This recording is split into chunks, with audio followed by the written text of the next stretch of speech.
رسول کریم صلی اللہ علیہ وسلم نے ارشاد فرمایا، اگر تم میں سے کسی شخص کے دروازے کے سامنے سے نہر گزرتی ہو اور وہ دن میں 5 مرتبہ وہاں سے غسل کرتا ہو، صحابہ مجھے بتاؤ اس کے بدن پہ کوئی میل کچیل رہے گا؟ تو صحابہ نے عرض کی، اے اللہ کے رسول، اس کے بدن پہ کوئی میل کچیل نہیں رہ سکتا جو دن میں 5 مرتبہ غسل کرتا ہے۔ فرمایا یہ 5 نمازوں کی مثال ہے، جو 5 نمازیں پڑھتا ہے اس کے بدن پہ گناہوں کا میل نہیں رہتا ہے، اللہ اسے ستھرا کر دیتا ہے، اسے پاک کر دیتا ہے۔ ایک نماز سے لے کر دوسری نماز کا وقت، درمیان میں جتنا وقت ہے اس کے جتنے گناہ ہیں، دوسری نماز ان گناہوں کا کفارہ ہے۔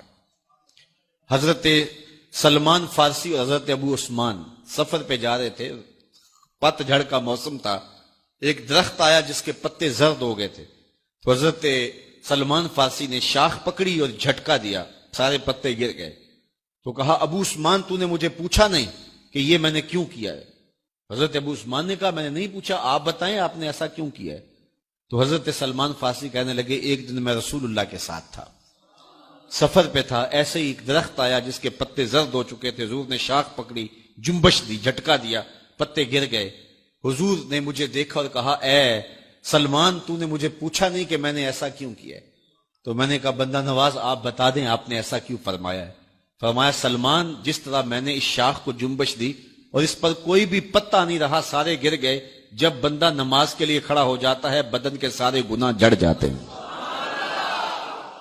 اللہ کی توفیق سے میرا خیال ہے کہ آپ سارے لوگ نمازی ہوں گے، اور میری مائیں بہنیں اور بیٹیاں جو تشریف لائی ہیں انہیں بھی 5 گانا نماز کا شعور اور توفیق نصیب ہوگی۔ آج ہم یہاں سے عزم کر کے جانا ہے کہ ہمارے خاندان میں، ہمارے رشتہ داروں میں، ہماری اولادوں میں اگر بدقسمتی سے کوئی بے نمازی ہے تو آج عزم کر کے جائیں کہ وہ بے نمازی نہ رہے، اتنے زور سے تبلیغ کریں گے کہ وہ نماز پڑھنے پہ مجبور ہو جائیں گے۔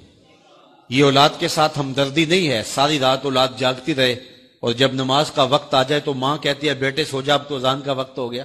حالانکہ چاہیے تھا کہ اب تو اٹھ جا، اب اذان کا وقت ہو گیا، لیکن ماں اس وقت اگر سلا دے تو کیا یہ گوارا کرتی ہے کہ میرا بیٹا جہنم کی آگ میں جلے؟ ماں اپنی اولاد کو جگائے، اس سے ہمدردی یہ نہیں ہے کہ اب اس کو سونے دے، بیچارہ ساری رات جاگتا رہے۔ ساری رات جاگنے کا اسے حکم کس نے دیا تھا؟ فجر کے وقت جاگنے کا حکم ہے، جب رحمت اللہ کی بٹ رہی ہے تو اس کو بیدار کرے، اس کو جگائے۔ کڑکتی دھوپ ہے، آج کل موسم کتنا گرم ہے، تو اگر بچہ دھوپ میں کھڑا ہو اور اس کے پاؤں جلس رہے ہوں تو ماں گوارا کرتی ہے، بھاگ کے اچک لے گی بچے کو کہ میں اسے دھوپ سے، تمازت سے، گرمی سے بچا لوں۔ تو کیا حشر کی کڑکتی دھوپ میں بیٹا پسینے میں شرابور ہو اور وہ پسینہ آگ سے بھی زیادہ گرم ہو تو کوئی ماں یہ گوارا کرتی ہے؟ یقیناً نہیں کرتی۔ تو نہیں کرتی تو اس کو اپنی اولاد کو 5 گانا نماز کا خوگر بنانا ہوگا۔ نماز کی توفیق اللہ سے مانگو۔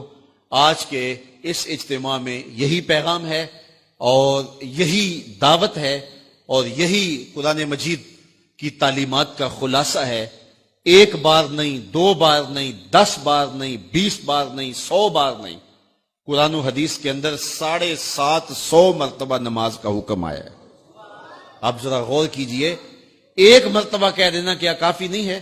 لیکن 750 مرتبہ تمہارے کریم رب نے تمہیں بار بار کہا ہے، تمہارے کریم رسول نے تمہیں بار بار کہا ہے کہ نماز پڑھو۔